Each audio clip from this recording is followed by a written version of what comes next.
the majority of business professionals and leaders don't understand what AI is capable of today.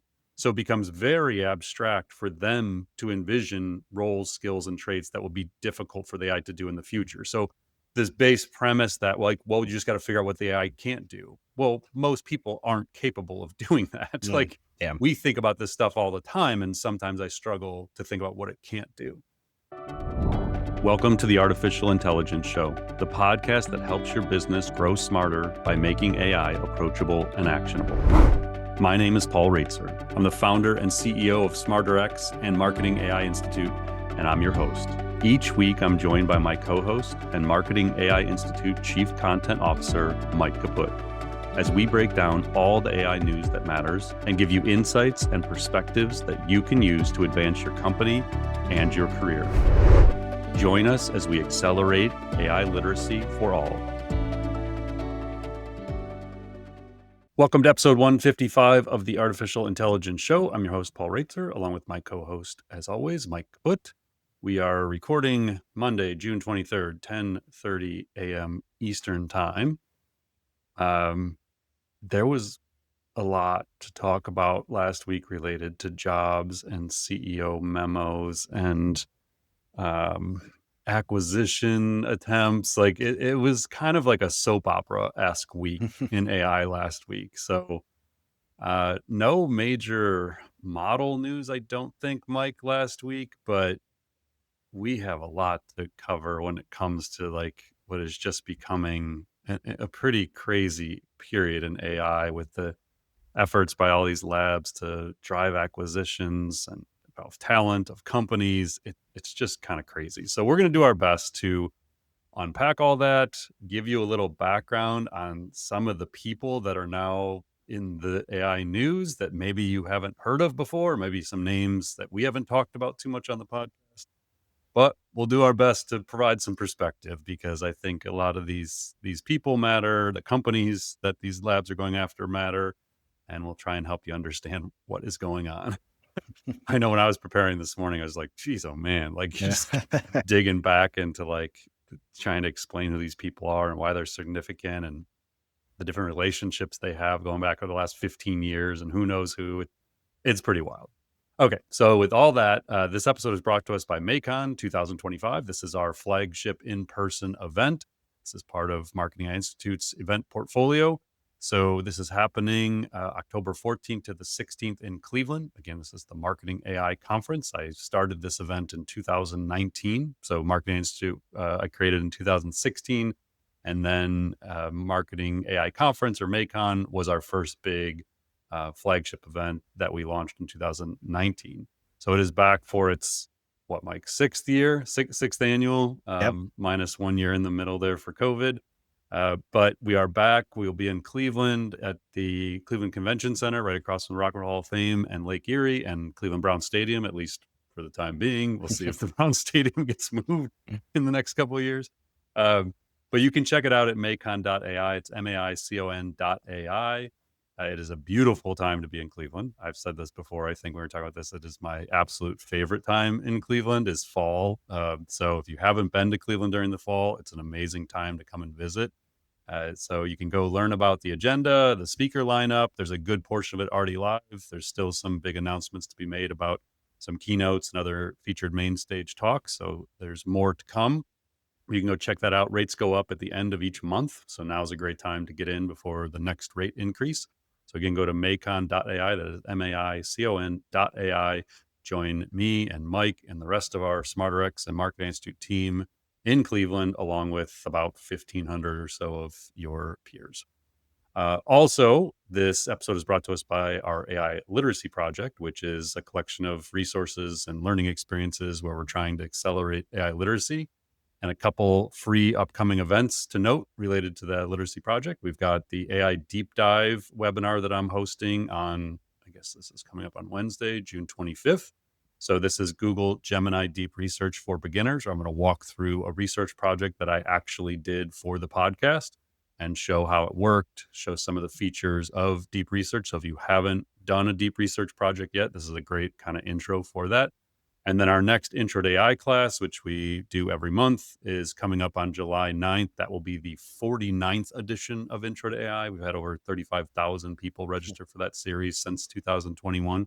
Hard to believe we've been doing that for almost 4 years now, but that's coming up on July 9th. So you can find links to both of these in the show notes. So again, we've got AI Deep Dive on June 25th. And then on July 9th, we've got Intro to AI. And then the next scaling AI class is going to be in August. We'll share that date on a future episode. All right, Mike, let's get started with the job stuff. And this is actually, I think we're going to start on a positive note. There's a great New York Times article that we're going to walk through that I think really helps to set the stage for some of the things that might be possible. Yeah, for once, Paul, we've got positive, not negative job news to kick things off. We're finally starting to see the beginnings of some serious work being done to determine which jobs and skills, AI will actually create or that will be valuable in the age of AI, not just which jobs and skills will be destroyed or devalued. So, like you mentioned, first up is an in-depth report in the New York Times this past week from a former editorial director of Wired magazine, and it's called AI Might Take Your Job. Here are 22 new ones it could give you. So in it, the author Robert Capps lays out 3 major arenas where humans will remain essential in the age of AI. And these 3 areas are trust, integration, and taste. So first, trust is, in his words, about accountability. As AI starts doing things like writing legal contracts or corporate reports, someone basically has to be responsible for what's inside those. And that's where these new roles could come in that he names, things like AI auditors, ethics officers, and even something called a quote trust director. These are basically professionals who can explain, verify, and take responsibility for what a machine does. Now, the second category, integration, is technical. This basically includes AI, what he calls AI plumbers, trainers, assessors, people who understand both the technology and the business in which it's being used. So these folks would decide which models to use, they'd fine tune them with company data, and they might even shape AI's personality. And then finally, there's taste. So in a world where AI can generate anything, what really matters is actually knowing what's good. So you can expect, he says, more designers in kind of unexpected fields. So they're not just making things, but they're helping brands or companies in a variety of fields to choose wisely from infinite AI generated options. Now, at the same time, the nonprofit 80,000 Hours, which we've mentioned several times on this podcast, has published a guide called How Not to Lose Your Job to AI, which deep dives into the most future-proof skills you can cultivate amidst kind of the AI disruption that's coming. And so the way they categorize this is these future-proof skills fall into kind of 4 big buckets. So there's things AI can't easily do, like long-term planning or physical tasks. There's skills needed to deploy and manage AI systems. There's outputs that society needs much more of, like healthcare and infrastructure. And then there's rare expertise that's hard to replicate. So specific high leverage skills they suggest focusing on include AI deployment, leadership, judgment, communications, and hands-on technical trades like data center constructions. The takeaway is basically don't avoid AI, but rather ride the wave. Use it to learn faster, scale your impact, and build skills that AI actually makes more valuable. So that whole report's worth a read as well. And Paul, kind of to kick things off here, I found it refreshing that we're getting some very real conversation about this. I mean, so many people say that AI will create new jobs, but like we've talked about, there's very few that are giving in-depth answers about what these jobs could actually look like. What did you think of some of the roles and skills they're predicting in these 2 pieces? I was surprised actually how much I enjoyed the New York Times article. When I first saw it, and I think when we first put it in the sandbox for a topic for this week, in the subject line, like 22 new jobs, I just kind of like, I didn't blow it off, but I just sort of set it aside to read it later. And then when you put the, curation together of like recommended main topics and things I looking at on Sunday night, and I was like, I don't know. And then I dug into that article and I was like, oh, this is actually really good. Um, yeah, so I'll kind of unpack a little bit and go through some of these roles that you highlighted, Mike, and share a little perspective because I think this is super helpful for people as they start to envision how this is going to impact them and start to maybe think about how their own roles may evolve. So in the article, it starts off with it's already clear that AI is more than capable of handling many human tasks, but in the real world, our jobs are about much more than the sum of our tasks. They're about contributing our labor to a group of other humans, our bosses, colleagues, who can understand us, interact with us, and hold us accountable in ways that don't easily transfer to algorithms. So I thought that was like a really nice, broad perspective to start off. Yeah. And then the author said it's not just a question of where humans want AI, but also where does AI want humans? And then the areas you had highlighted trust, integration, and taste. Now, I will say that the article leans very, very heavily on a professor at New York University Stern School of Business who studies the economic consequences of AI named Robert Seaman. So there's lots of citations um, throughout the article for Siemens. So the trust one, this gets to in episode 152, we talked about this idea of an AI verification gap.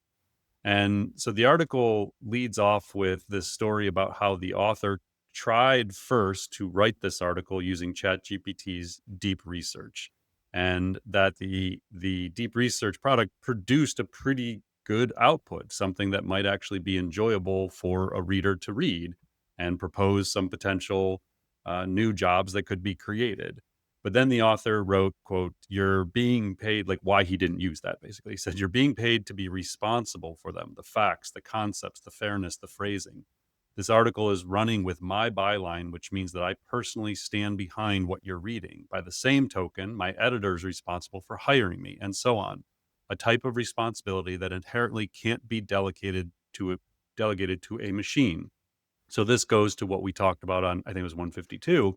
We said, like, if you're going to publish something under your name, under your company's name, you have to be able to stand behind that. You have to take responsible for everything within it.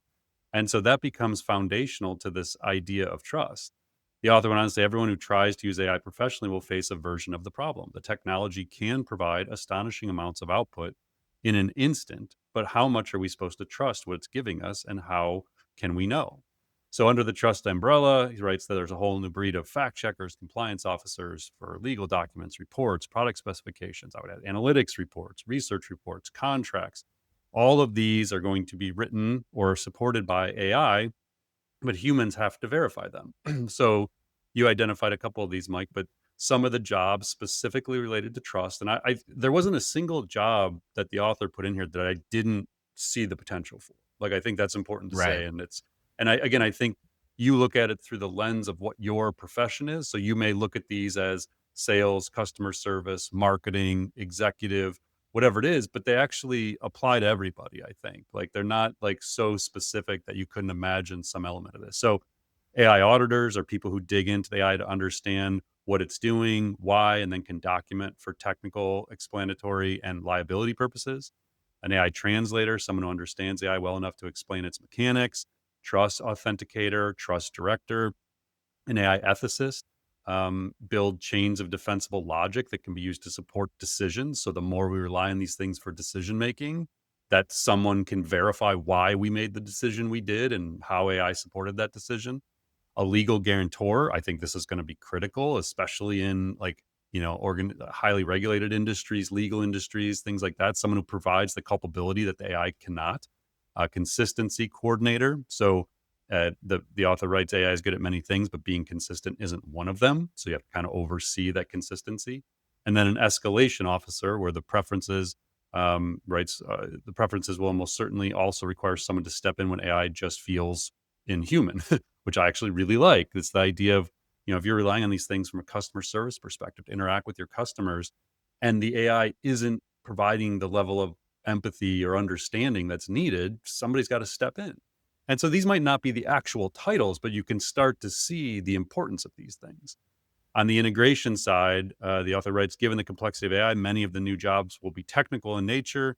There will be a need for people who deeply understand AI and can map that knowledge into business needs. This is 100% something we're seeing. It's something I've been actually looking for our own company, that technical expertise that can kind of like take that lens across all aspects of the company, every department. So in this one, the author talks about AI integrators, experts who find how to use the best AI in the company and then implement it. Concept of AI plumbers, definitely not a title that I see in many organizational charts, but you get the premise here is something goes wrong. Someone has to be able to figure out why the AI did what it did and how to fix it. And this is going to become very problematic with agentic systems where you have agents working with other agents, and like someone's got to figure out what's going on and why.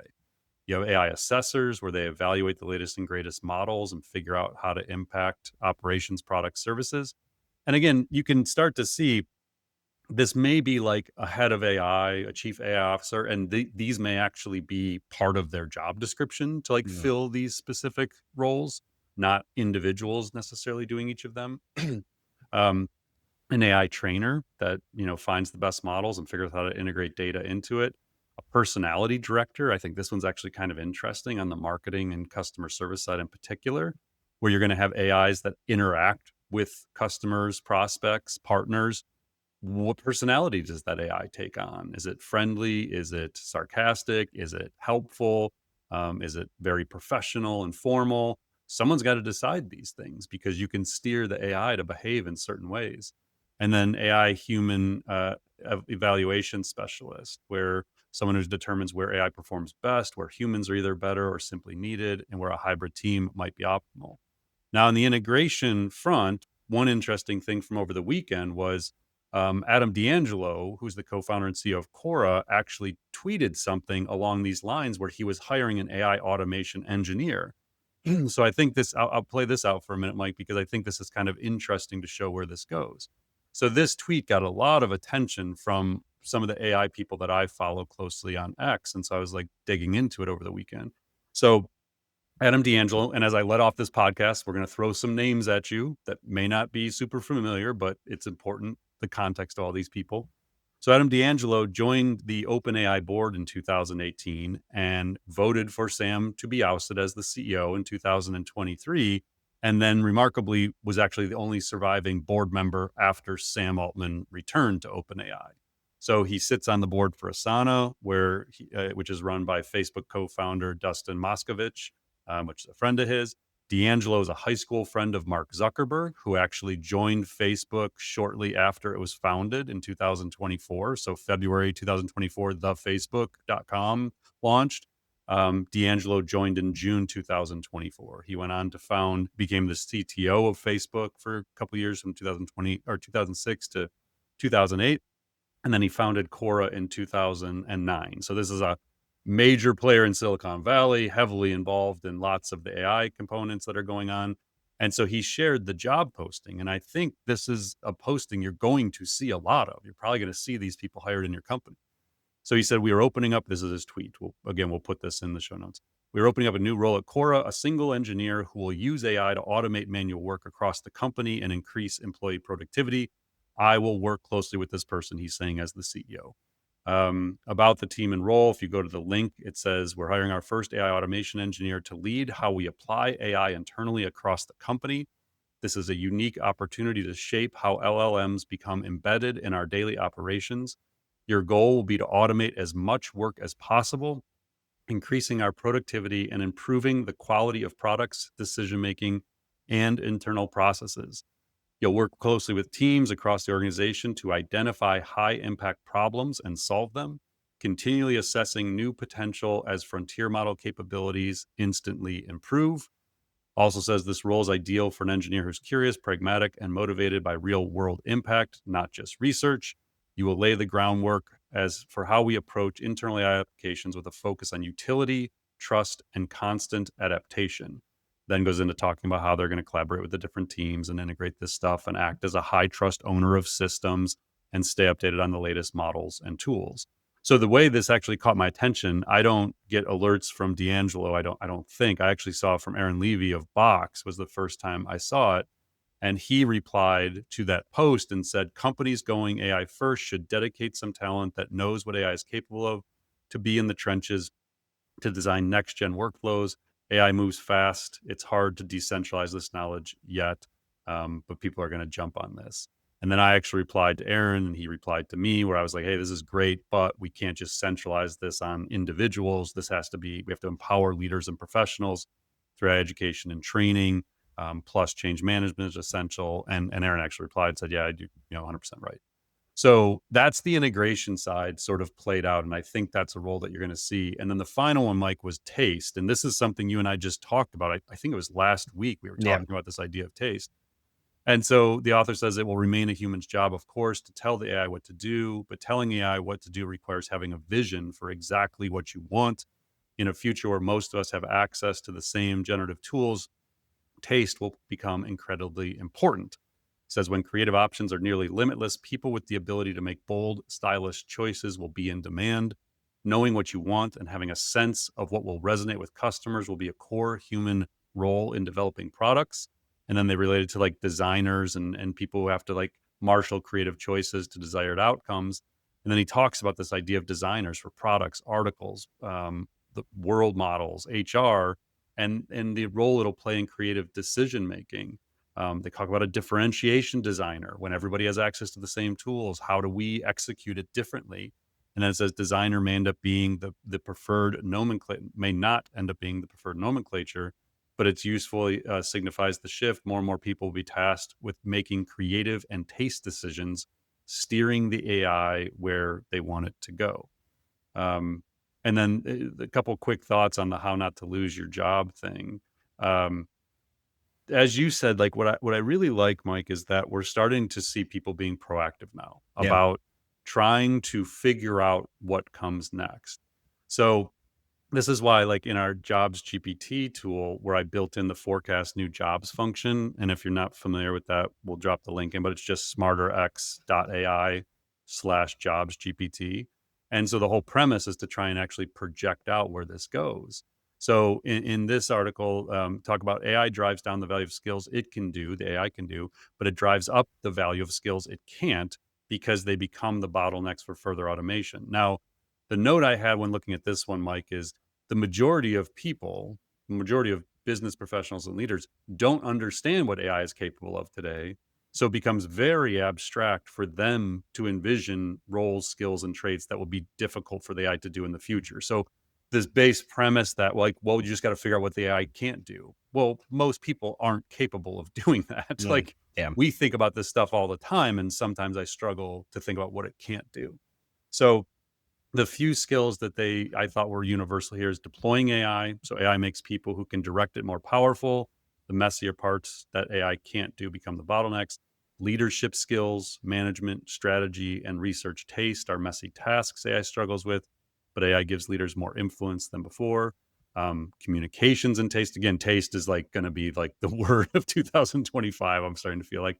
Um, they talk about content creation gets automated, but discernment and trusting relationships with your audience become more valuable. So, like Mike and I could literally just run a GPT or a weekly search and say, "What are the 20 things we should talk about this week on the podcast?"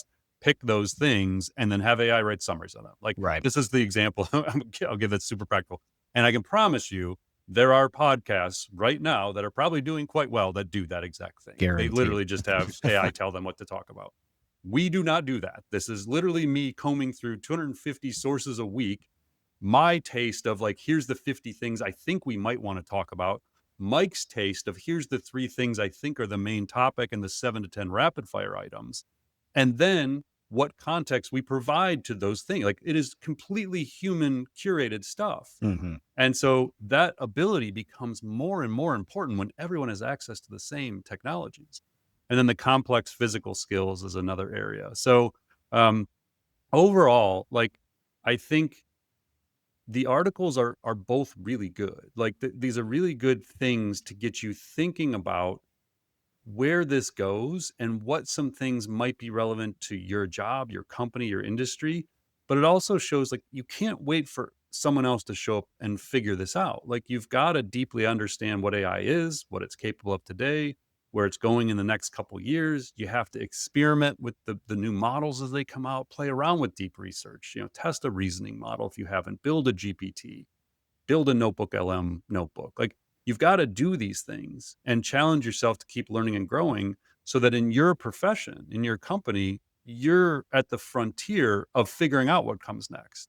And ideally maybe like creating your own path that brings enormous value to the company you're at, or you leave and you do your own thing. But this is, I think, as we started off, Mike, the idea that people are now more proactively writing about this and thinking about it across different industries, I think is fundamental to us being proactive as a society and a business community to like moving toward the best possible outcome here. And this is exactly what we've been like calling for the last couple of years. And I love to see it. And we'll definitely do our job to try and spotlight this kind of thinking and hopefully stimulate and inspire people's minds to, figure out what's next in their career. Yeah, absolutely. And I loved just how in depth and how detailed both these articles are. You can start solving this for yourself right now. I would go drop both of them into something like O3 with context about here's my role.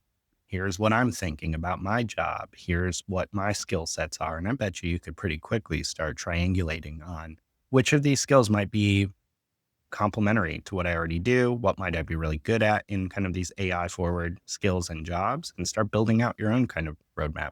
Yeah, I agree. I think it's a great point. You can just take the 22 jobs from the New York Times thing with the, Yeah. little descriptions and say, I'm a marketer. Like, could this mean to me? I'm a CEO. How should I be thinking about building out my staff and org chart? Like, yeah, this is the And kind of stuff that's really helpful. And you don't need, I would argue, to like nail it perfectly. Maybe these job titles, we get them wrong or something, or it looks a lot different than we're talking about now, but you can be directionally correct with, I think, a lot of the material in these articles alone.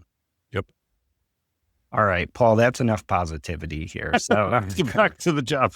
our second topic is also related to jobs, but is a bit more in the vein of the negative news we've seen recently, because Amazon is now joining the chorus of companies saying the quiet part out loud. They are saying AI is going to cut jobs. In a memo to employees, Amazon CEO Andy Jassy confirmed that as the company rolls out more AI tools and agents, it expects to need, quote, fewer people doing some of the jobs that are being done today. Now, this is being framed as an efficiency gain. They're not announcing, as of right now, mass layoffs due to this, but they are talking about kind of rebalancing towards different kinds of roles. So he writes in this memo, today we have over 1,000 generative AI services and applications in progress or built, but at our scale, that's a small fraction of what we will ultimately build. We're going to lean in further in the coming months. We're going to make it much easier to build agents and then build or partner on several new agents across all our business units and G&A areas. As we roll out more generative AI and agents, it should change the way our work is done. We will need fewer people doing some of the jobs that are being done today and more people doing other types of jobs. It's hard to know exactly where this nets out over time, but in the next few years, we expect that this will reduce our total corporate workforce as we get efficiency gains from using AI extensively across the company. And then he encourages employees to get more done with scrappier teams and to become conversant in AI if they want to stay relevant. So, Paul, this is just the latest in this trend we are talking about more and more. It seems like sometimes we're a little bit of a broken record on this, but it is just so critical to talk about these warning signals that continue to flash among leading companies, because it seems like, I mean, do you agree that we're seeing more and more of these indicators? Oh yeah. Yeah. We're at the leading edge now of the world waking up to this for sure. So I'll kind of end my thoughts here on the Jassy memo, but I'll start with the day after the Jassy memo. Wall Street Journal published an article titled "The Biggest Companies Across America Are Cutting Their Workforces." In the article, it says it isn't just Amazon. There's a growing belief that having too many employees will slow a company down and that anyone still on the payroll could be working harder. Corporate America is convinced fewer employees means faster growth. U.S. public companies have reduced their white-collar workforces by a collective 3.5% over the past 3 years. The workforce cuts in recent years coincide with a surge in sales and profits, heralding a more fundamental shift in the way leaders evaluate their workforces. The cuts go beyond typical cost trimming and speak to a broader shift in philosophy. Adding talent, once a sign of surging sales and confidence in the future, now means leaders must be doing something wrong. New technologies like generative AI are allowing companies to do more with less, but there's more to this moment. From Amazon in Seattle to Bank of America in Charlotte, North Carolina, and at companies big and small everywhere in between, there's a growing belief that having too many employees is itself an impediment. The message from many bosses, anyone still on the payroll could be working harder. Then it shared examples of Procter & Gamble said this month they would cut 7,000 jobs or 15% of its non-manufacturing workforce to create broader roles and smaller teams. They cited Estee Lauder and a dating app operator Match Group recently said they had each jettisoned around 20% of their managers. Microsoft, meanwhile, plans to lay off thousands of employees in its sales department and other teams in coming weeks as it looks to thin out its ranks. And they quoted tech investor and former Adobe executive Jason Lemkin. He said on a venture capital podcast last month, everyone with 500 employees and up that I talked to off the record, including public companies, says I don't need 30 to 40% of my team. That's a pretty Significant big number. Workers are contending with much bigger workloads, more responsibilities, and a nagging fear about their job security and future prospects. Quick pause here, Mike, before I finish on this. This is why I keep stressing, if you just talk about AI, people are already afraid for their jobs. Mhm. Like, you can't just say we're going to do AI without doing change management and being transparent as a leader about what's coming when people we already know are seeing these headlines. Okay, back to the article. It says managers have been an especially ripe target for cutting, though. Live data technologies data show public companies have pared back their non-managerial ranks recently, too. The number of managers dropped 6.1% between May 2022 and May 2025. Executive level roles fell 4.6%. So on episode one, what number are we on now? 155. On 155. 154, this came up because somebody asked a question about like who is going to be most impacted by AI. I think was in our AI Answers episode that I did with Kathy. And I said sort of off the cuff, I thought managers were screwed. And I hadn't actually like deeply thought about this yet. Like, but the more I started thinking about it, I was like, well, managers don't have taste yet. Like Right. oftentimes at the manager level, you've like progressed through, but you're not like director level and above, which I generally think of as like someone who can really own strategy and has like deeper experience and expertise that can evaluate the quality of the outputs of these models, that can give better direction for what they do. Mm. And so my kind of like, I'm really interested to get your take on this.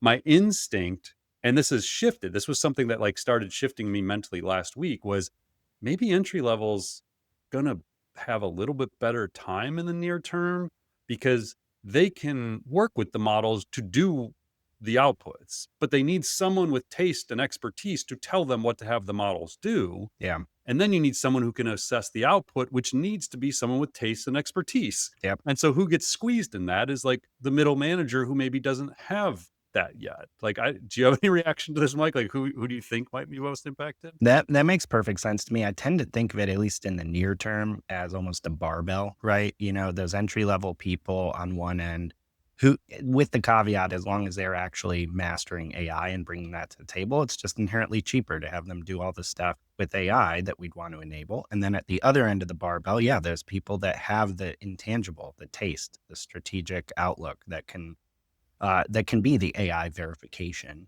people Right. for what's being produced. I think it makes perfect sense to me. I think the middle gets squeezed very, very hard. I mean, maybe, and again, I'm completely thinking out loud here. So here's an example. We did a deep research project, actually the one that I'm going to demonstrate during the upcoming webinar. And it output, I think it was a 35-page, 30 to 40-page deep research project that on first glance looked phenomenal, looked great. But it had dozens of sources, and Yep. I didn't have time to vet them. So I actually gave that project to an intern who knows how to vet sources. She's a sophomore in college. And I said, I just want you to go through and verify the legitimacy of the sources that are in here. You've been trained to do that through writing classes. You can go through and do that and leave comments. So we had her do that. Mhm. Then I turned it over to Mike and I said, hey, we want to build a research arm. We want to do more real-time research. You now need to go through this document and you need to vet it the way we would vet it as if someone else on the team wrote it. Yep. I couldn't give that second part of that workflow to a manager. It has to be Mike. It had to be me or Mike. It was the only two people that we could verify and then stand behind it and be confident in the outcome. Mm. And that maybe I don't know, like, now that I'm thinking about that, like, that might be a perfect example of how anybody can do the first part as long as they're trained to do some basic verification, but the expertise gotta come from somebody on high. Yeah. Yeah, I think that's exactly an example of kind of what I'm getting at. That low end and high end is going to be almost in tandem, pretty important here, I think. And maybe maybe the management arm is largely just literally the management of the AI agents when it isn't a high risk, high liability Hmm. environment where it's really just managing workflows. And I I don't think know, it's workflow management. Yeah, in a yeah, lot of cases. Yeah. I'd almost have to go back to this New York Times thing we started with and like relook at that because I almost wonder if management isn't more of like those kinds of roles where they don't have the final say and can't maybe approve the final output, but they're there to sort of keep things flowing. Question is just like, do you need as many of those people? I don't know. Right. Right. And how much of those, I wonder too, how much of the verification or trust related skills just get baked into every job, Yeah. right? Yeah. It's just literally a part of your job description. Yeah. Okay. Well, all right. So then one other one I'll throw out, Mike, here is that caught my attention last week is Vista Equity Partners CEO Robert Smith said last week that 60% of the 5,500 attendees at the Super Return Conference will be out of work next year. He said, quote, we think that next year, 40% of the people at this conference will have an AI agent and the remaining 60% will be looking for work. Now, I don't know Robert Smith. I don't know his deep understanding of AI. That quote on its own sort of makes me question slightly, like, and he might just be broadly applying AI agent to mean something bigger, but Yeah. like to boil it down to, you'll have an AI agent, Mike, and so you're not going to need to teach. That's not how this plays out. But maybe let's assume in the spirit of this conversation, he understands he probably means a network of AI agents and like something much more Hmm. versus just a provocative headline to, stir up the audience. But okay, so we think the next year, 40% of people at this conference will have an AI agent and the remaining 60% will be looking for work. Emphasized in his remarks at the event that all of the jobs, quote unquote, currently carried out by 1 billion knowledge workers today would change due to AI. That is a global number. In the Hmm. US, there's about 100 million knowledge workers. So I assume he's referring to some larger global number. He then said, quote, I am not saying they will all go away, referring to the billion knowledge work jobs, but they will change. You will have hyper productive people in organizations, and you will have people who will need to find other things to do. Now, why would we share this article and Robert Smith's opinion? Well, Vista is one of the largest private equity firms in the world with over 100 billion in assets under management. And what have I said time and time again? If it is a publicly traded company, if it is a venture backed company, or is a private equity owned company, efficiency and productivity is what they seek. It is how you get higher margins and you provide returns to your stakeholders, your shareholders. It is required. They have a fiduciary responsibility to do exactly what he's saying. So that brings us back to the Jassy memo. I applaud Andy Jassy and Amazon for doing this. I think we have to have way more transparency. But what was missing from it, and what I hope we get more of, is a commitment from Amazon around AI education and training, reskilling and upskilling workforces, and change management. Otherwise, all that memo is a PR move to soften the blow when they announce a 20% layoff in the Hmm. next 12 months. Um, with the I told you it was coming. And so I want to see more of these memos. I do think by the end of this year we will see a flood of CEO memos with here's our vision for what's going to happen in the future of work and the future of the workforce. But if those memos don't come with a plan to prepare the workforce for that future, then it's nothing more than PR and not great PR at that. Hmm. Yeah, we'll have to keep an eye on if Amazon makes any announcements in the next 6 to 12 months on that front. Yeah. All right. So, our third big topic this week, a new study from MIT is getting a lot of attention because it has taken a look at what ChatGPT might be doing to your brain. In this paper, in this research, researchers compared three groups, one using ChatGPT to write essays, one using search engines to write an essay, and one using only their own memory. They tracked brain activity during this and analyzed the essays with AI and human judges. Their main finding, they claim, is that using ChatGPT led to the lowest cognitive engagement. Brain scans showed that participants relying on AI had significantly weaker neural connectivity across key areas responsible for focus, memory, and decision making. Their essays were also more uniform and less original, and participants were far less likely to remember or quote what they wrote just minutes earlier. When those same participants were later asked to write without AI, their brain activity didn't bounce back fully. Meanwhile, those who started without AI and later switched to using it showed more active and engaged brains, suggesting it's better to learn first and then augment with AI. Now, Paul, the reason we wanted to mention this study is getting a ton of attention. A lot of people are jumping on it as proof of whatever their kind of perspective is on AI. A lot of people are pointing to it saying, of course, AI is harmful. But it's important to note there's some criticism of this study and how people are interpreting it. So Ethan Mollick actually wrote about this, saying, this new working paper out of the MIT Media Lab is being massively misinterpreted as AI hurts your brain.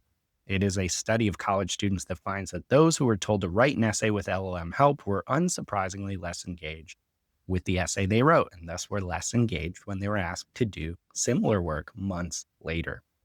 Now, he says the misinterpretation isn't helped by the fact that this line from the abstract is very misleading. Over 4 months, LLM users consistently underperformed at neurolinguistic and behavioral levels. Malik then says, but the study does not test LLM users over 4 months. It tests literally 9 or so people who had an LLM help write an essay in an experiment, writing a similar essay 4 months later. So basically, he goes on to say this is not a defense of blindly using AI across education, but it doesn't mean that LLMs rot your brain. So, Paul, what did you make of this? I feel like this got tons of attention, but there is a little more going on when you start scratching beneath the surface. Yeah, this is one of those that just seemed to like catch fire on X and Mm. LinkedIn. My initial reaction is like overall good research direction, but people were definitely just running with a provocative headline without taking the time to understand the data. This is I guess there's a couple good things can come out of this. It's a good example of why you need to be very critical of the people you follow and listen to in the AI field. So if there were AI experts, quote unquote, that like were portraying this as some groundbreaking study, that's probably a good indication that they don't vet the stuff they're then sharing online very closely, because anyone could have looked at this very quickly and said, well, yeah, of course. Like it's like saying, hey, we gave a control group calculators who didn't know how to do math, and we found that the people that relied on the calculator to do math didn't actually learn math. It's like, okay, like if you have the LLM do the work, of course it's going to impact your learning of the material, your near-term memory of the material. Like it's just one of the most obvious hypotheses of a research study that you didn't need the research to tell you. Yeah, yeah. So, first thing that could come good out of this is that people learn to be more critical of the people they follow online. The second is it for people who weren't aware that we need to teach AI as a learning tool and as assistant. Maybe this was an impetus for them to realize the importance in schools and in business that we teach responsible use of these things to accelerate learning and comprehension, not to replace critical thinking. So, this, Mike, led to a couple of thoughts that you and I haven't even talked about yet. This sort of formed last week while I was traveling, running a workshop, and doing some other thinking, and then some things we were experiencing within our own company. And so we've talked about this idea of an AI verification gap where someone needs to validate and edit AI content for accuracy. And what I started thinking, and this is pretty raw thinking, I haven't fully like develop this and these maybe terrible names. But I realized there's actually like a few gaps happening that are starting to emerge. So one is the verification gap. The other I was calling like the AI thinking gap. Mm, It's the capacity to apply critical thinking to AI outputs. And this actually goes back to the example I just gave of that deep research project. So anyone on the team at any level can create endless strategies, papers, research reports, articles, social shares, ad copy. They can create anything. But we are still limited by our human capacity of time and brain power to assess them. And so this thinking gap exists where we don't have enough time and brain power as leaders to think through everything that it's outputting. yep. And then the third one, and maybe the most important, and this is, I think, what this research report gets to, is what I was calling an AI confidence gap, which is the ability to confidently comprehend and present the material contained in the AI outputs. So I have personally experienced this numerous times in the last month where I use AI to create something, a strategy outline, a research document, and then I share it with the team as a starting point. Like, hey, I don't have the time to like fully verify this, to apply a full layer of critical thinking, but like, here's a starting point. Now, Mike, if you came to me the next day and said, hey, I want to drill into the thing you shared with the team yesterday, and I want to Mhm. like push on a couple of items here, I don't actually have the confidence to have that conversation and answer your critical questions because I didn't actually do the hard work. Right. I just output the thing with a prompt or two, got the output. So I started realizing like we can use these tools to create these strategies, these research reports, whatever. And I may, as someone with some domain expertise, read it and realize this is really good. And like I have now kind of verified it's legitimate, but because I didn't do the hard work, it's basically like reading the cliff notes of something. Right. And so you don't have or retain that same level of confidence in the material. And the same thing for me, I've found like happens with like meeting notes. Like I know people love these meeting note takers. Everybody's got their AI note taker. I actually don't use them. Like Mm, we have them for our internal purposes. They take notes. I find that I still type out everything in every meeting I go to. And the reason I do it is because I actually remember it once I type it. If I just have the note taker take the notes and then do the action items, there's less cognitive load, but that cognitive load is actually what embeds it in my memory and like makes it so a year from now, I'm like, hey, Mike, you and I were like that one time we were in that meeting, we were talking about that thing. It's because I actually wrote it down that my brain processed it. And so I don't know, like it's kind of also then on the podcast example, it's why I actually read, listen to, or watch every single thing we talk about. right. Because if I just said, "Hey, here's an article about what this dude from what was he from Vista said or whatever," throw the thing in, say, "Hey, ChatGPT, give me some talking points on this," and Mhm. then I just sit here and regurgitate the talking points, I have no retention of that information. It's just gone after we talk about it.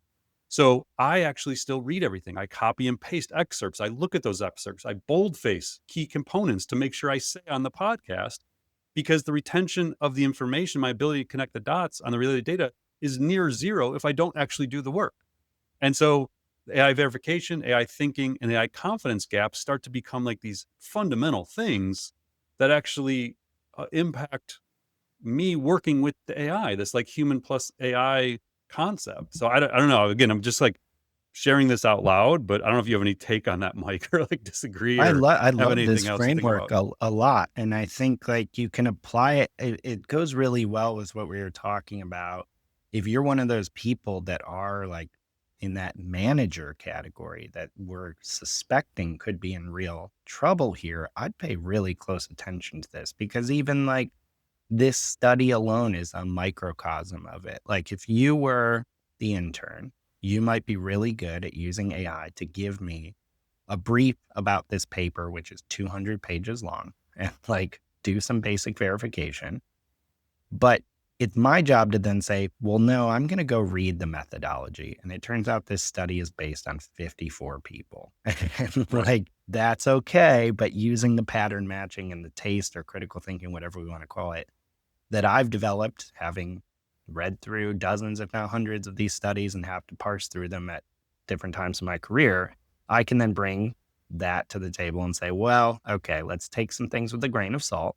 Let's realize the AI influencers are using this for headlines and clicks and engagements. And let's take a step back and integrate some more perspectives here. Now, the manager has that manager level has no role in that Yeah. process at the moment. So I think your ways of looking at these gaps, I think you can almost line up these gaps with that manager class of roles and say, okay, you need to figure out how to fit into this process.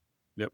Yeah, and I would say, like, from a work environment, something to think about as a leader is if you're getting AI generated strategies and documents presented to you by your team, tell them to put the screen away and have a 10-minute conversation about it. Mhm. Like, I wanna know you critically thought through everything you're recommending to me right now, and I want you to be able to stand behind that the same way we would have before generative AI.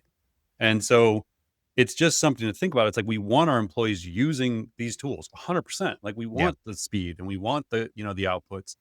But more important to me is that I actually have employees who can do the critical thinking without the AI, because I know they're going to be better at using the AI if that's the case, and that they're at that stage where I can trust them, that I can have a level of confidence in them, and I can know that they're kind of filling that AI thinking gap. But if all I'm ever getting is AI generated outputs, I don't know that's the case. And the same is going to apply in schools. Like, you have to test for actual critical thinking ability by knowing they have confidence in the material they've presented. So I don't know. I mean, it's just, yeah, I don't know. I might build on that at some point with like a course, upcoming course for Academy or something. I think there's really something to it. I think that's Yeah. worth revisiting. And, one final note here, I don't know if it's helpful, but just thinking through this, it kind of hits on to some of the frustrations I've had, not with our employees, but people who have clearly given me some type of deliverable that is like AI generated research or strategy, right? Which is all really good, but it's like, guys, I could have done this myself. You just gave me 12 pages that I'm not really inclined to read through. Like, your job is to pick the right one and tell me Right. what we should be doing here. Right. Like, if It's I like, go to you, Mike, on a Monday morning and say, Mike, why did you pick these three main topics? Mhm. And you say, well, because ChatGPT told me to. I'm sorry, I'm finding a new co-host. Like, For that's sure. not your value here. Your value is because you can critically assess these things and you can stack them and order them in a process that makes a ton of sense. Yeah.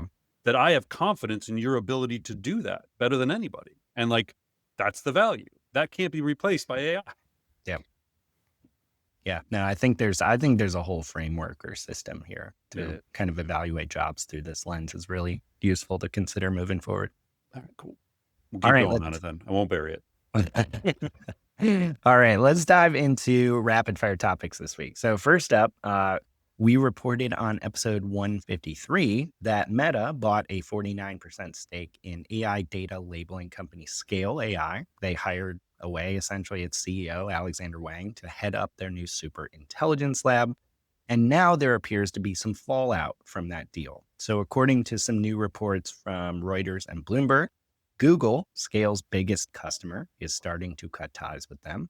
Microsoft, OpenAI, and XAI are also now pulling back from their relationships with the company.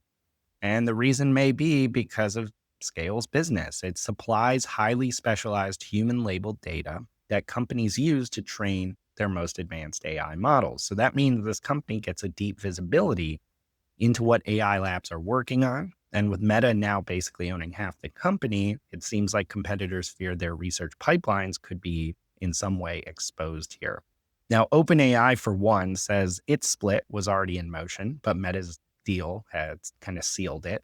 Meanwhile, at the same time, there's a big surge in demand for customers for Scale's competitors, companies like Surge AI, Labelbox, and Handshake. So, Paul, I can't say this surprises me.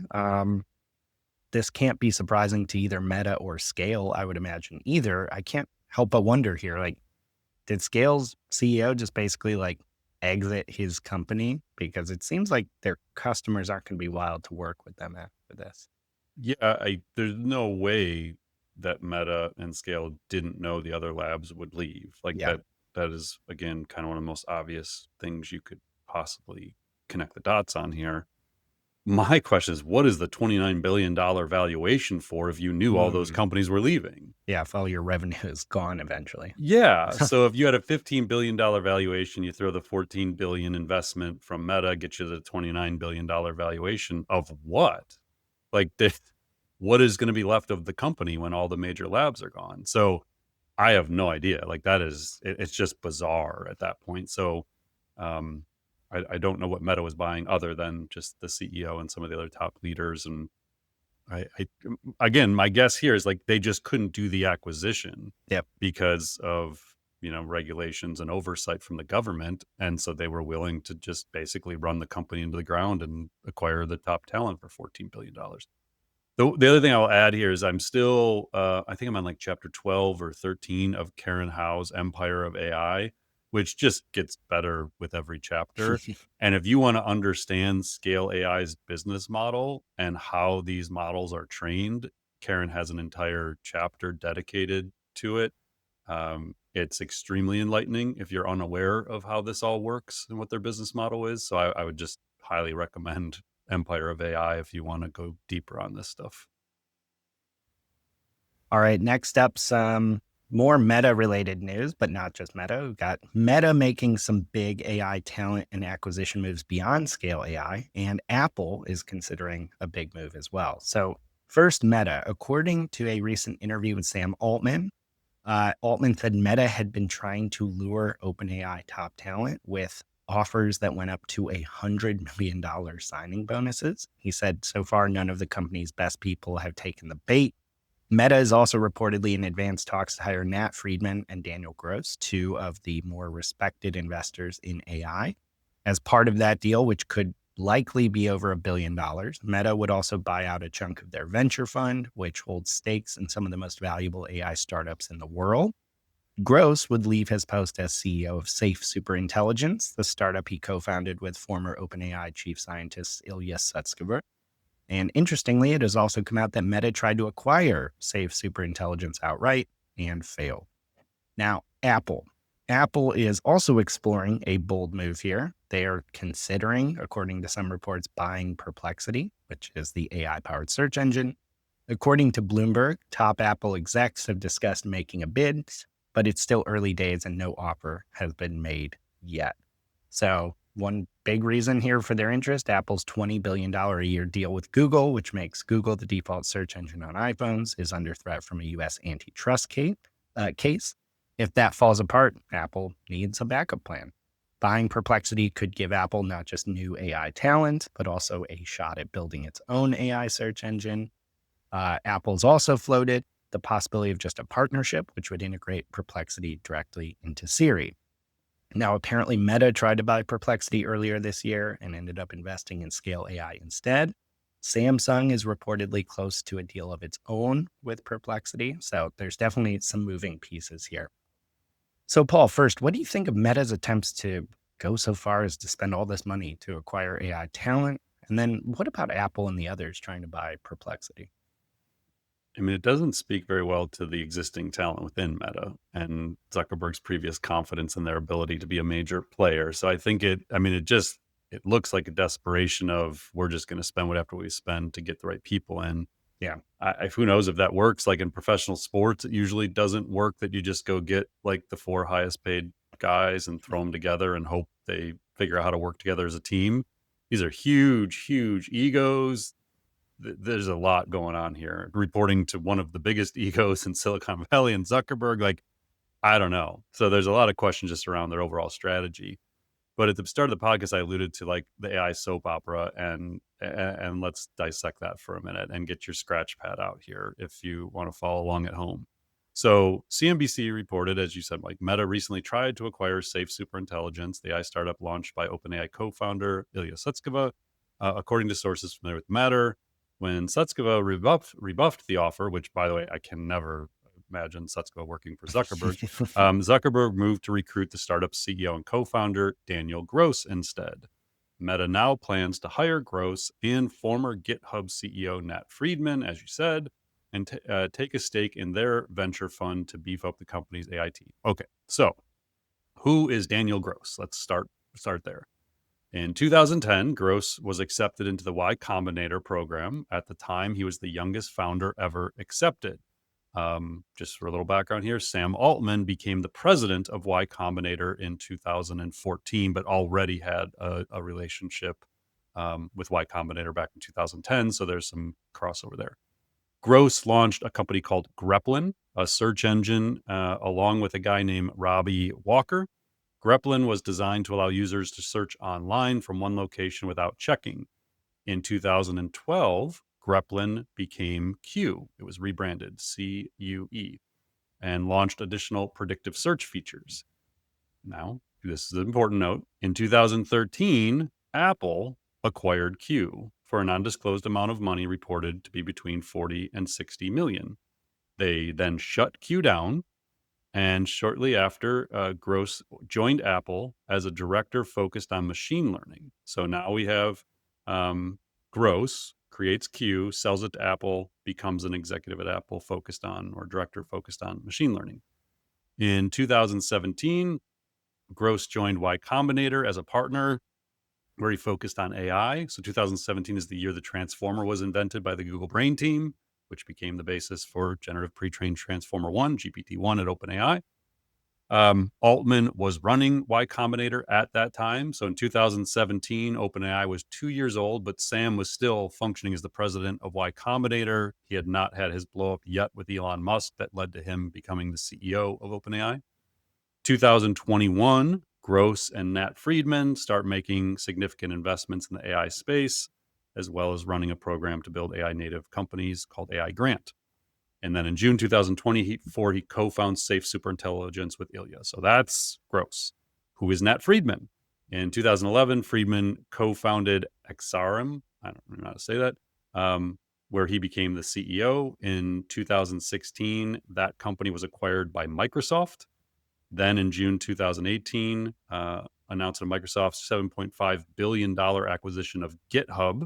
The company simultaneously announced that Friedman, then a Microsoft corporate VP, would become GitHub's CEO.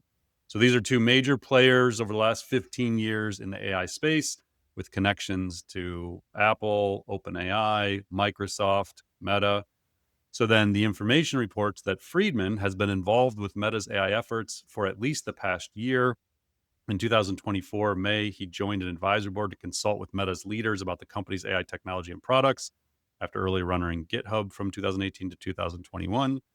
Earlier this year, Zuckerberg asked Friedman to lead Meta's AI efforts altogether. Someone disclosed to the information. He declined, but helped brainstorm other candidates, including Alexander Wang.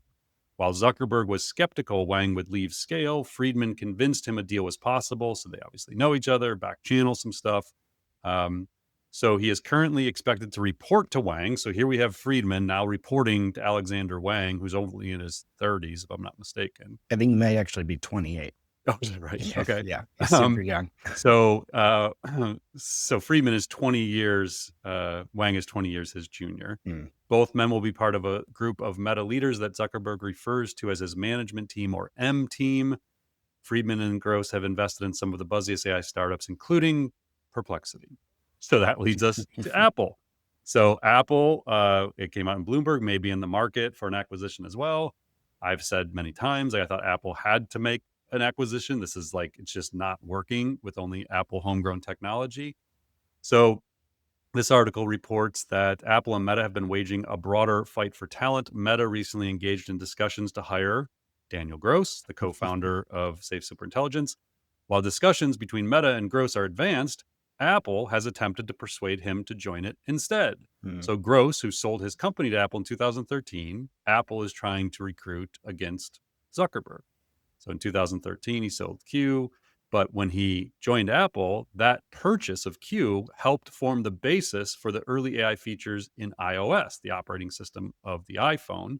And then his co-founder, Robbie Walker, who we talked about earlier, actually oversaw the Siri voice assistant until this year when he was, I think, pushed aside. Just wild. So, and then there was one other article we'll drop a link to. And again, I want to keep this rapid fire-ish, but just so you understand the background of Apple. So they historically don't make big acquisitions. Their biggest acquisition ever was $3 billion for Beats, Dr. Dre and Jimmy Levine, right? Jimmy Levine, yeah. Apple has only made 3 transactions totaling $1 billion or more in its entire history. And as we know, these AI startups aren't going for a little bit of cash. But who has money? Apple does. $130 billion in cash, actually. The article in Bloomberg says they don't think Anthropic or OpenAI are logical targets, just given their valuations. Yeah. Plus, Anthropic is deep with Amazon and Google. But Perplexity, this is why it might make more sense. And then the other one that I actually flagged, I don't know if I said this last week or not, but Cohere might make a ton of sense. Cohere was founded by, and the CEO is Aidan Gomez, who is one of the authors of the Google paper, Attention is All You Need, that created the Transformer. Hmm. Mistral is another potential target. And then the name I would watch for, I don't understand why we're not hearing more about him, but Andrej Karpathy, like, I don't see his name being talked about anywhere in these acquisitions, but I have to imagine he's one of the people getting people throwing a bunch of money at him. So he was led AI at Tesla. He was at OpenAI for 2 different stints, and he's relatively a free agent right now. He's got his own thing he's doing, but he's not connected to any major ones. And then the other name that I would keep an eye on is Noam Brown at OpenAI, who I believe is one of the people who got the $100 million offer to go back to Meta, which is where he was before OpenAI. So there's like 10 to 20 major AI researchers, and everybody's up for grabs right now, basically. Like, or they're trying to throw as much money as possible at these people. Um, it's wild. And then you have that came out that Apple actually tried to go after Mir Murati's startup, Thinking Machines Lab, which just raised $2 billion. Like, it is truly become a soap opera, and it is hard to keep track of all the players. Well, speaking of soap operas, and another topic this week, the OpenAI-Microsoft partnership is in some tension, it seems, at the moment. So OpenAI is deep in negotiations with Microsoft, its biggest investor, as it prepares to restructure and raise up to $40 billion. But things are getting a little complicated. So there's some conflict around who controls what. So Microsoft has sweeping rights to OpenAI's IP, preferred access to its models, and the exclusive right to sell them via Azure. OpenAI wants to instead diversify its cloud partners and keep Microsoft from getting access to tech it views as strategically sensitive. So one high profile example of this is there's kind of a battle over the code and models and IP behind OpenAI's planned acquisition of Windsurf.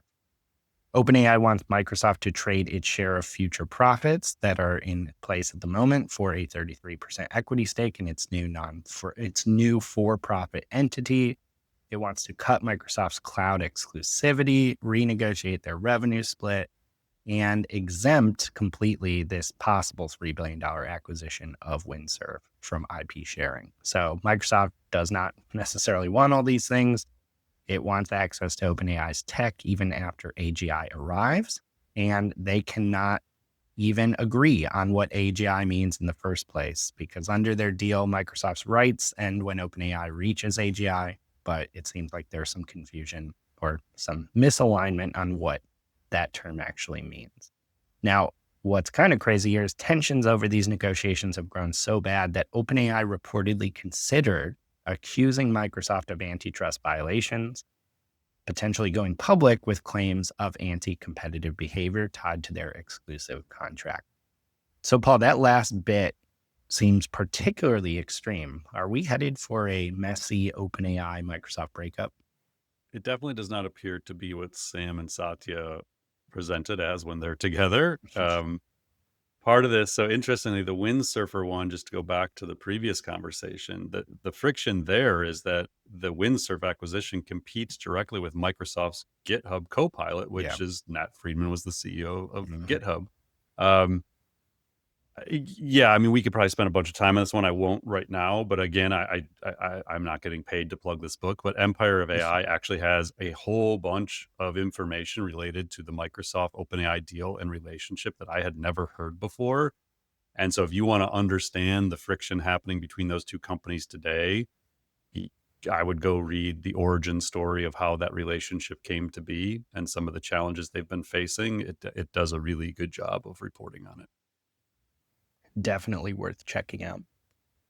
So next up, Google's VO3 video generation model is stunning the world with its ability to create hyper-realistic AI-generated videos, but it is also waking up many YouTube creators to a jarring realization. Their content may have helped train it, and they had no idea.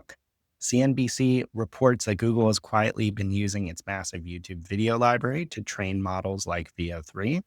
And Google says it's only using a subset of videos and honors agreements with creators and media companies, but there's also no way for individual uploaders to opt out of this. And the issue, at least according to CNBC, is that creators never really got a heads up here. Many experts think this could trigger a major IP backlash because the platform's terms of service do give YouTube broad rights to use uploaded content, but clearly the communication here was not very clear at all. And creators, I think at least a lot of them, did not expect that to mean that Google was going to train AI that could ultimately compete with them.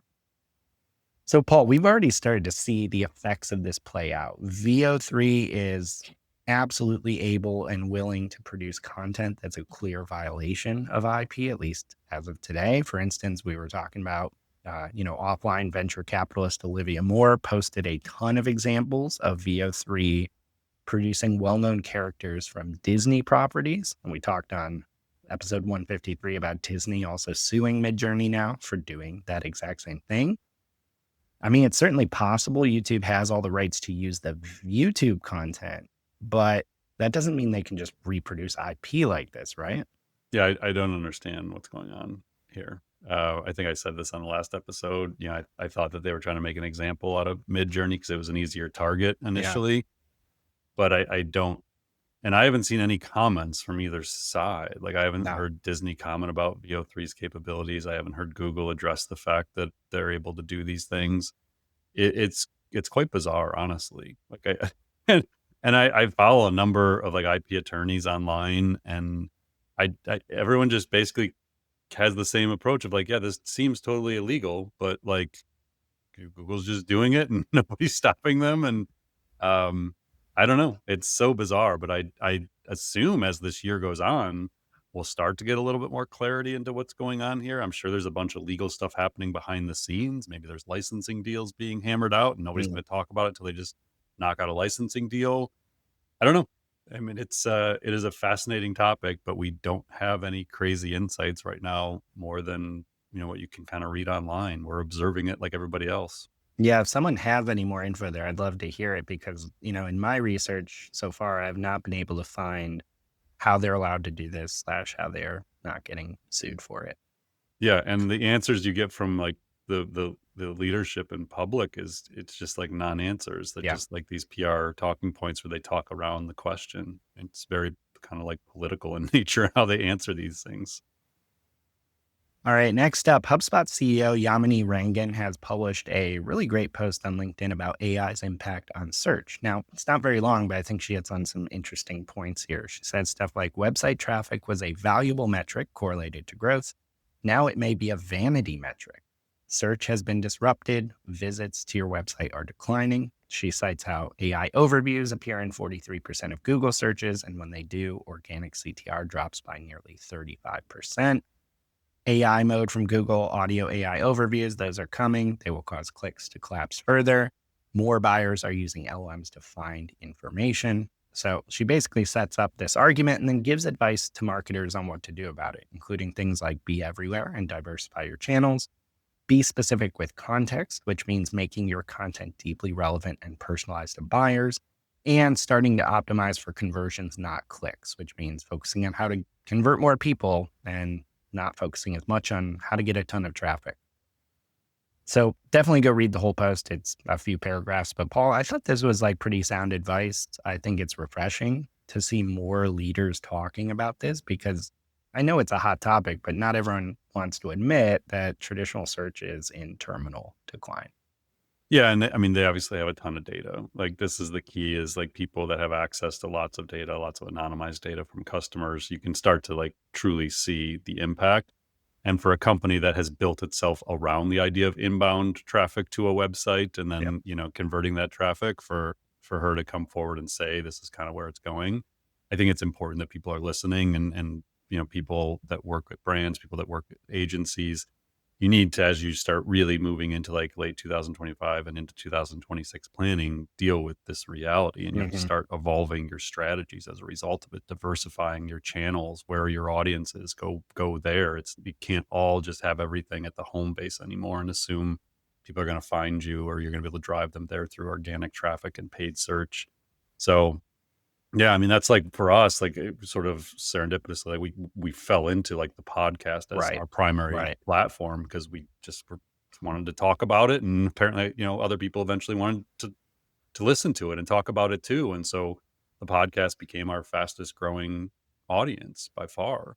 So yeah, I've said it in the past podcasts, like I'm not even really focused on organic traffic now. I kind of gave Mike the directive of like, I don't even care. Like we should track it for sure and Yeah. watch the trend, but let's just assume it goes to zero and let's accommodate, from there. So I think that's an important thing for people to kind of start to accept.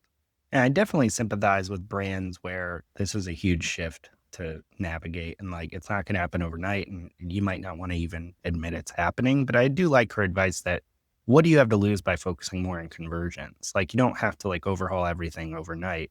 I would folks start there. I mean, that's not going to hurt Right. overall. So, and that's going to be very relevant to your bottom line. So, that's maybe a good, I guess, baby step to start righting the ship, I guess, in this Yep. respect.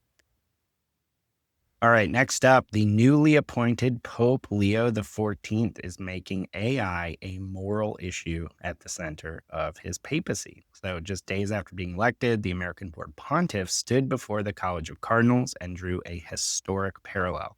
Like his namesake, Leo the 13th, who defended workers during the Gilded Age, Pope Leo says this is a new industrial revolution driven by AI and demands a firm response to protect human dignity, justice, and labor.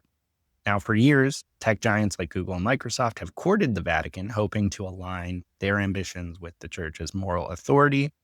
But now it sounds like this Pope is calling for a binding international treaty to regulate AI, which is a move that many in the tech world believe could stifle innovation. So, Paul, you mentioned to me offline that this topic could be kind of an indicator of maybe a potential societal backlash coming against AI. Could you maybe unpack that thought? Yeah.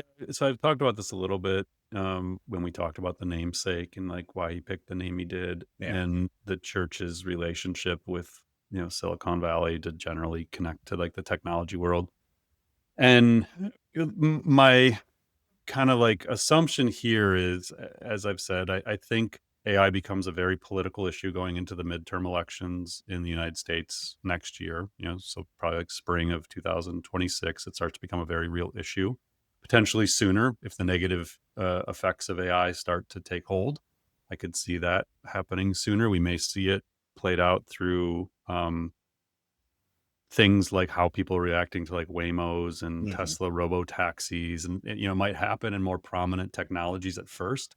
But you'll start to see it in terms of the impact these data centers have on different communities and the impact on the environment, all that stuff. So I think it matters to know what's happening in the Catholic Church. The Catholic Church accounts for 1.4 billion people. Like Mm. there's 1.4 billion Catholics in the world, and the largest portion, uh, well, within the Americas, is 47% of the world's Catholics belong in the Americas. So 27% reside in South America, and then 6.6% in North America, and 13.8% in Central America. So those are from the Vatican, like their Mm. actual data. So when we think about the ability to influence how society feels about a topic, that's 1.4 billion people that can be influenced by what the Pope says about AI. And so then if you mix that with the political side, like we're heading into the next 12 months where we may actually see shifts in public perception and sentiment around AI being driven by politics and religion. It's a Mm. very real possibility. So yeah, we don't wanna, like, go deep on this right now, but I think, again, it's just important for people to realize this is a much bigger topic, and it's now at the levels where religious leaders and government leaders are going to make it a fundamental part of, their own platforms. Right. All right, Paul. So, in our final topic, we've got some AI product and funding updates I'm going to run through, and feel free to chime in on anything here. But first up, you had alluded to this before. 6 months after launching Thinking Machines Lab, ex OpenAI CTO Mira Murati has secured a jaw dropping $2 billion seed round that catapults the company to a $10 billion valuation, even though it has not released a product or a revenue plan. Some people believe the company may be pursuing AGI, but her team remains strategizing behind closed doors. AI video generator HeyGen has launched a new feature called product placement. So with product placement, you upload your product photo, choose one of their AI avatars, drop in your script, and it turns it all automatically into a user-generated content ad. This feature is now available to everyone in HeyGen. A new type of AI company in the legal space just came out of stealth. It's called Crosby. And what's interesting about it is it combines custom AI software with human lawyers to deliver their their product and service offering, which is contract review in under an hour and sometimes in minutes. The idea here is they own the whole legal workflow from software to service delivery. And they say that allows them to actually reimagine from the ground up how legal work gets done. The co-founders, Ryan Daniels and John Sarahan, have roots in both law and tech. Daniels practiced at a law firm and ran legal ops at fast-scaling startups. Sarahan helped build the tech startup Ramp's engineering team. ChatGPT's new record mode feature is now available for Pro, Enterprise, and EDU users in the Mac OS desktop app specifically. It was previously launched a few weeks ago for team users in that app. Record mode captures meetings, brainstorming, voice notes, whatever, vocal material you are interacting with, and it'll do that right within ChatGPT. So then you can use that material with ChatGPT in any way you want to prompt it. Mike, on that one, I thought I saw too that it was like totally rolled out, but I still don't have it in our team account. Like I don't. Well, are you in the Mac OS app? Oh, because that's the critical thing here is like it's getting a lot of attention, but I think people sometimes underreport like it is just in that app at the moment. I assume it's coming. Do you use the app? I don't use the app. I just used the website. I didn't even honestly know there was a. Yeah, I confess I do not use the Mac OS app. I would imagine though this is rolling out to other accounts or other platforms. Huh. Okay. And then last but not least, Google's Gemini models just took a big leap into enterprise territory. The 2.5 versions of Gemini Flash and Gemini Pro are now officially production ready on Vertex AI. And there's a new ultra efficient Flash Lite version in public preview designed for high volume, cost sensitive tasks. There's also a new API for real-time audio, and supervised fine-tuning is now generally available for Flash, which means businesses can adapt the model to their own data and domain with less effort and more precision. And one final note on the episodes, we've got a second episode this week. So episode 156 is going to be an AI Answers episode as a follow-up to our Scaling AI class that we did last week. I think we had like 600 or 700 people maybe registered for that one. So this is, if you haven't heard AI Answers before, it's a new series we're doing where after we do our intro AI class and scaling AI classes each month, we then do an AI Answers episode where we go through all the unanswered questions. We usually get dozens of questions and we try and answer as many as we can. So Kathy McPhillips and I will be back with you for episode 156 on June 26th. And then Mike and I will be back for episode 157 on Tuesday, July 1st. That will be our regular weekly episode. Great. Paul, thanks as always for breaking everything down for us. Yeah. Thanks, Mike. And hope everybody enjoyed the AI soap opera. We'll be back with another edition next week. Thanks for listening to the Artificial Intelligence Show. Visit smarterx.ai to continue on your AI learning journey and join more than 100,000 professionals and business leaders who have subscribed to our weekly newsletters, downloaded AI blueprints, attended virtual and in-person events, taken online AI courses, and earned professional certificates from our AI Academy, and engaged in the Marketing AI Institute Slack community. Until next time, stay curious and explore AI.